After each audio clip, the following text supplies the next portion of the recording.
Bonjour et bienvenue. Alors tout d'abord, joyeux Noël à toutes les personnes qui souhaitent Noël. Et pour les personnes qui ne le souhaitent pas, eh bien, je vous souhaite de beaux moments. Si vous avez un jour de repos, bah, c'est super. Profitez-en pour vous ressourcer, pour vous faire du bien, faire des choses que vous avez envie de faire et qui vous font du bien. Vous entourer de personnes que vous aimez, etc. Bon. Alors, bon, là j'ai la carte du 9 d'épée là. Bon.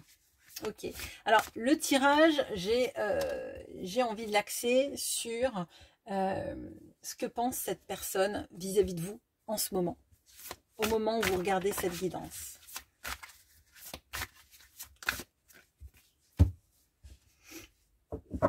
Ok, alors on a la Vierge. Enfin la Vierge, le signe de la Vierge, c'est une prêtresse plutôt. Donc avec Mercure. Donc bon, qu'est-ce qu'elle pense de vous en ce moment? Et vous voyez, on a ce caducée là. Qu'est-ce qu'elle pense de vous? Elle pense que, alors, elle pense que vous êtes quelqu'un de très bienfaisant et que vos pensées sont tournées vers des belles énergies pour elle en fait, pour elle, pour vous, pour le monde, comme si vous étiez un petit peu un être un peu féerique, une petite fée, je dirais. Alors je sais pas comment s'appellent les fées au masculin, mais ça doit être des fées quand même. En fait, que vous êtes dénué de de mal, de noirceur, je dirais, d'accord. Alors ça veut pas dire que parfois vous pouvez pas être en colère, hein, parce que juste vous êtes quelqu'un d'humain. Mais on sent que vous voulez le bien, en fait. Vous voulez le bien. Vous êtes quelqu'un qui rayonnait la bonté, la douceur. Et il y a quelque chose même de... Alors, c'est pas sacrificiel que je ressens, mais c'est comme si, en fait, vous souhaitiez que les gens aillent bien autour de vous. Et que vos pensées, elles sont plutôt d'ordre que les autres soient bien, que les gens que j'aime aillent bien, plutôt que spécialement que moi j'aille bien. Il y a quelque chose de pas égocentré, là je dirais. Ok, alors, qu'est-ce qu'on peut me dire sur ce que vous représentez pour elle?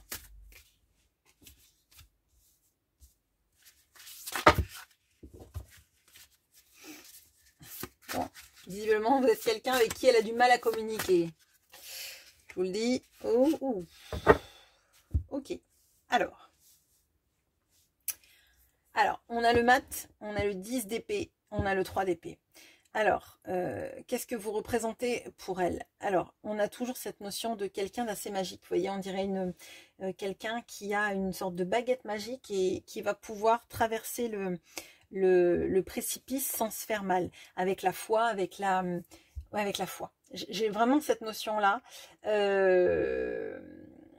Vous avez ce quelque chose qui vous fait franchir les obstacles. Alors ça ne veut pas dire que vous les franchissez super bien, mais en tout cas vous vous plaignez pas. Et loin de vous lamenter et de dire pourquoi ça m'arrive qu'à moi encore, vous êtes plutôt à transformer tout ça en quelque chose de positif. Bon. Par contre, ce que vous représentez, c'est aussi quelqu'un à qui elle a brisé le cœur.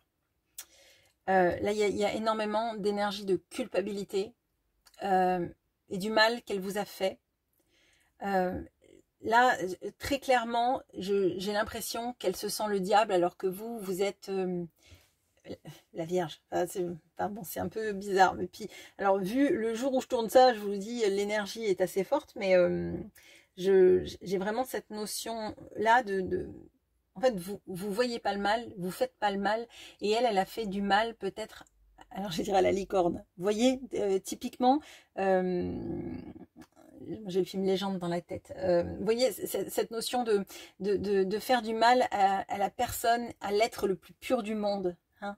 Donc là, il y a des vraies énergies de culpabilité qu'elle a vis-à-vis de vous, de cette sensation de vous avoir fait du mal, de vous avoir brisé le cœur et que pourtant, vous continuez à vibrer avec des énergies d'amour, avec des énergies de pardon qui sont assez fortes.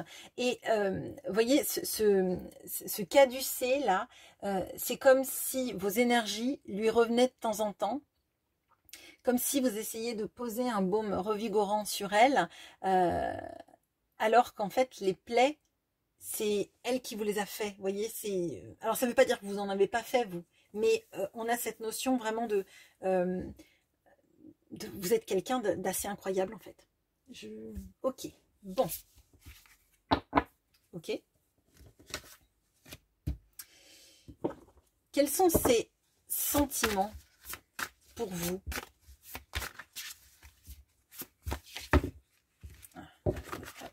Ah. Bon, c'est ma maladresse. Ah, bon, bah quand même. Ok. C'est marrant parce que je sais pas si vous avez vu, si ça s'est vu à l'image ou pas. Le jeu s'est séparé, elle s'est mise en travers et elle n'a pas voulu rentrer dans le paquet, elle est ressortie. Bon, alors là on a la notion du. Oh, qu'est-ce que je suis maladroite. Bon, excusez-moi, hein, c'est pas ma manière de filmer d'habitude, donc bon ben je suis pas chez moi, vous l'aurez compris.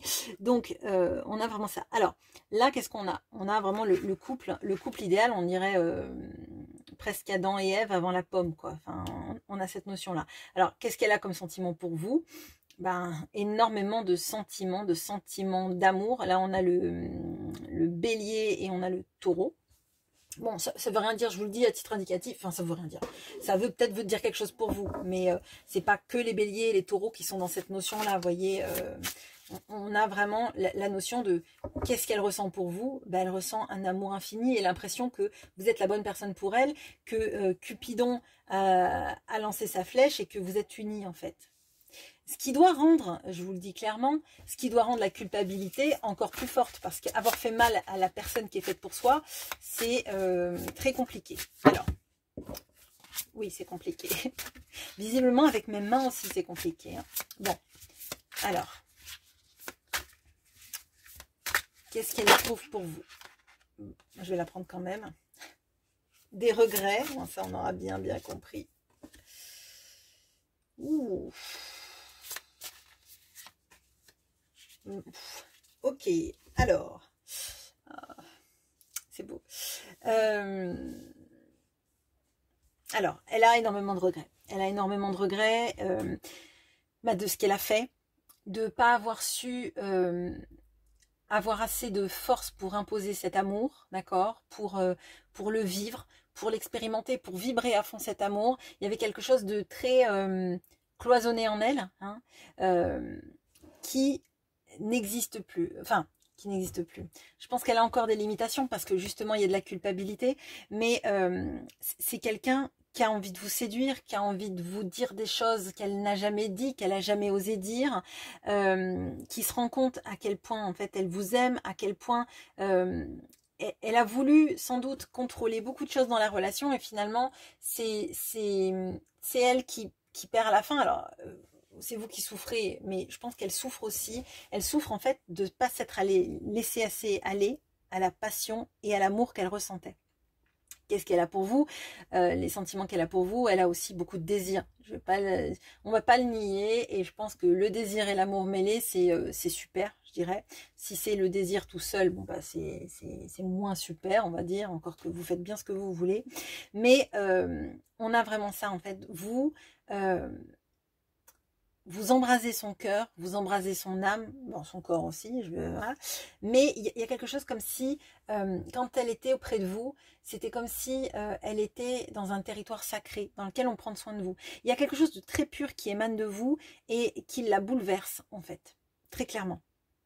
Vous ressemblez à personne et vous êtes de ces personnes qu'on n'oublie jamais, qui passent dans la vie. On croit pouvoir faire sans elle, on croit pouvoir avancer sans elle. Et en fait, on revient toujours à vous, aux souvenirs que vous avez laissés, à cette empreinte indélébile en fait que vous représentez dans sa vie. Ok. Ok. Alors, qu'est-ce qu'elle a l'intention de faire vis-à-vis de vous, cette personne ?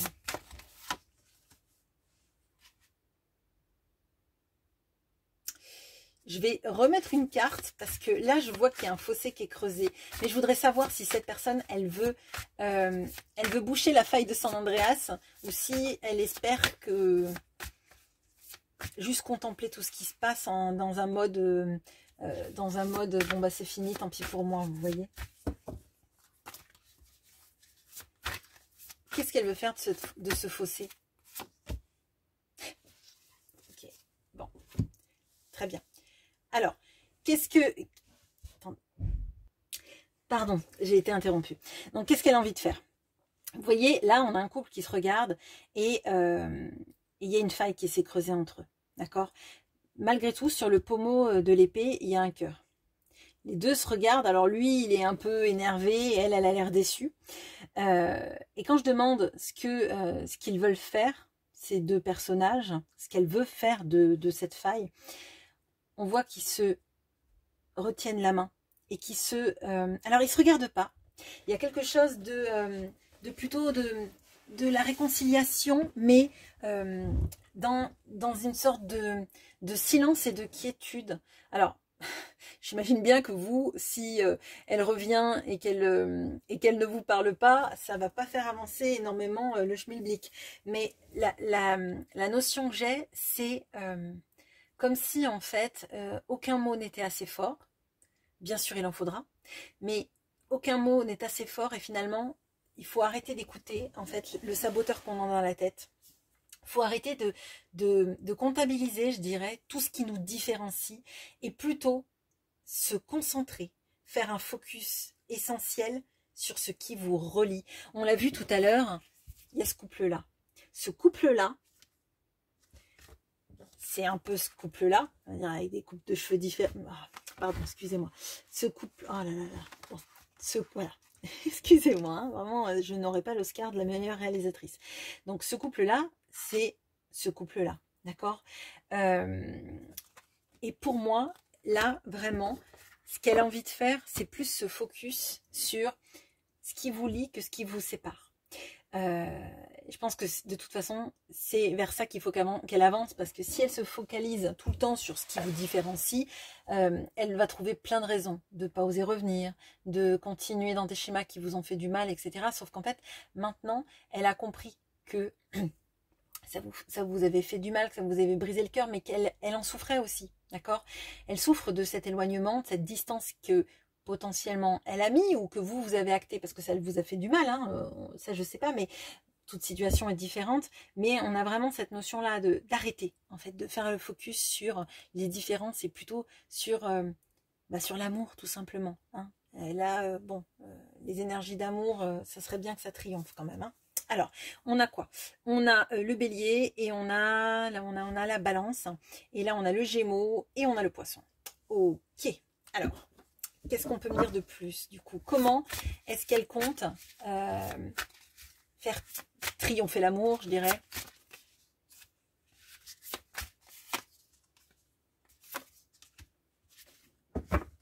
Ok. Alors, on a le valet d'épée, on a le 2 de denier et on a le 10 de coupe. Alors, comment est-ce qu'elle veut faire triompher l'amour? Alors, on lui a dit d'arrêter de regarder tout ce qui vous différencie, hein, et plutôt ce qui vous lie. Alors là, moi, l'impression que j'ai, c'est que cette personne, elle a envie de s'intéresser un peu plus à ce qui vous fait vibrer vous, à ce que vous aimez, à vos passions. Peut-être qu'elle a été très centrée sur elle-même, sur sa manière de voir les choses, sa manière de vivre, ses passions, etc. Et que bah, vous, ce que vous aimiez, c'était peut-être un peu moins important. Et là, on a l'impression qu'elle pose un regard différent. Déjà, elle pose un regard différent sur votre couple, sur vous aussi. Et elle a envie de se renseigner, elle a envie d'apprendre des choses. Alors peut-être alors j'allais dire vous appâter, mais vous voyez, au cours d'une conversation, de parler de choses qui vous plaisent. Alors ça peut être des livres que vous aimez, ça peut être des films que vous aimez, ça peut être votre passion, de la danse, je ne sais pas. Mais on a vraiment cette notion de rechercher le détail qui peut vous plaire. Donc il y a une attention particulière qui est proposée et qui est tournée vers vous.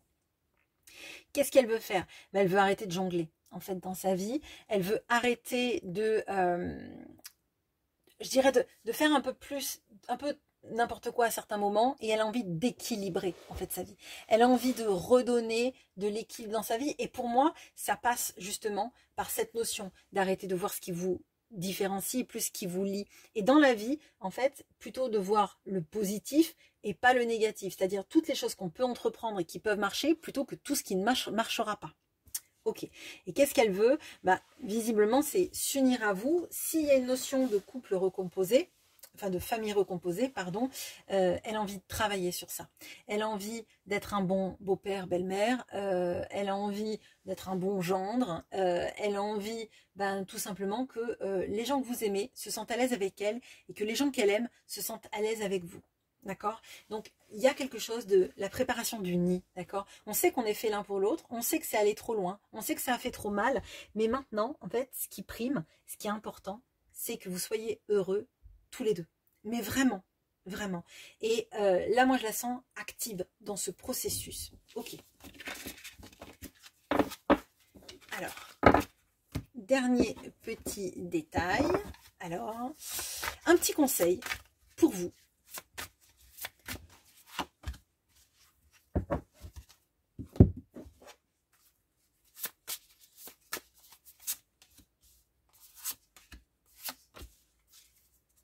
Ok, c'est un très beau tirage. Ça, franchement, ça fait du bien. Alors, qu'est-ce qu'on a? On a donc le Gémeaux et le Sagittaire. On a cette notion de l'apprentissage. Et ça sort encore plus. On a l'ermite, donc il y a quelque chose. Il y a quelque chose que vous avez appris. Vous avez appris à vous équilibrer. Vous avez appris à vous ancrer. Vous avez appris beaucoup de choses sur votre vie, sur l'équilibre nécessaire dans votre vie. Ne lâchez jamais ça. Que cette personne revienne dans quelques jours, dans quelques semaines, dans quelques mois. Vous verrez bien si vous en voulez ou pas. Hein, ça sera votre problématique. Mais ne lâchez pas tout ce que vous avez construit. Comment dire, vous soyez heureuse, c'est sûr, mais n'oubliez pas en fait tout le chemin que vous avez fait pour être là. Vous n'avez pas besoin de cette personne, vous en avez envie. Ça veut dire que votre vie, elle est équilibrée sur plein de pans, d'accord? Elle est bien, votre vie, d'accord?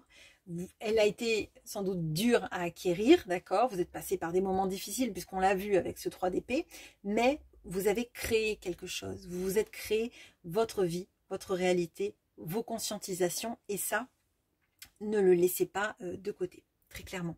On voit que potentiellement tout ça, ça aboutira à une vie en commun, ou en tout cas à la construction de quelque chose de nouveau.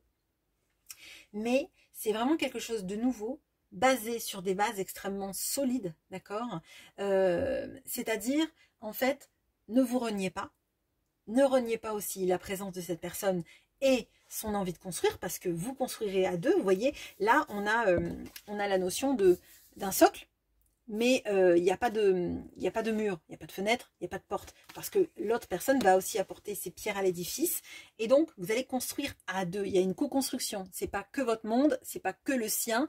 Donc là, il y a ne pas vous oublier en chemin, mais aussi laisser à cette personne le plaisir et le choix en fait de faire, d'apporter aussi ces briques à l'édifice. On a vraiment cette notion là.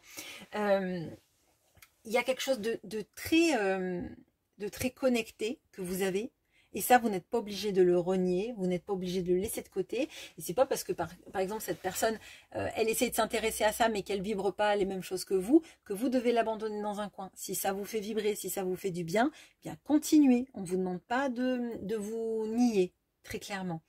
On vous demande de toujours essayer de vous recentrer, de pas partir ni dans une excitation extrême. Alors vous avez le droit d'être heureux, heureuse, etc. Mais on vous demande de rester dans une alors pas dans une tempérance, mais on a ça en fait. Je sais pas comment vous expliquer ça.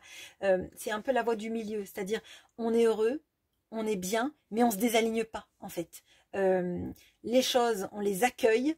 Mais en fait, quand elles passent, c'est pas un tsunami qui est passé à l'intérieur de vous. Ce sont plein de beaux sentiments, plein de belles choses que vous gardez à l'intérieur de vous, gravées, mais ça vous désaligne pas. Ça vous fait pas perdre votre fil. Enfin, je sais pas comment. Enfin, je vous redirai j'ai une image, donc c'est un peu compliqué à expliquer, mais voilà. Restez ancrés, restez connectés. Il y a plein de belles choses et je vous souhaite vraiment au plus grand nombre de les vivre parce que c'est très beau tout ça. Et voilà, j'espère que j'espère que vous serez très nombreux à être heureux de ce retour conscientisé, de ces volontés en fait de construire à deux.